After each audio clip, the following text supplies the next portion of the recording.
Tiba-tiba terkatuk. Nampak tak Alaina? 6 bulan kahwin tak dapat juga tembus, namanya vaginismus.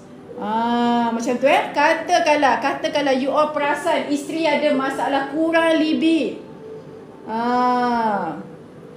Katakanlah isteri tak mati putih, bersama tapi tiada rasa.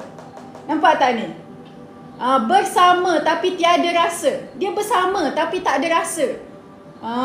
Kan? Nampak tak? Bersama tapi tak excited. Dia tak rasa apa-apa.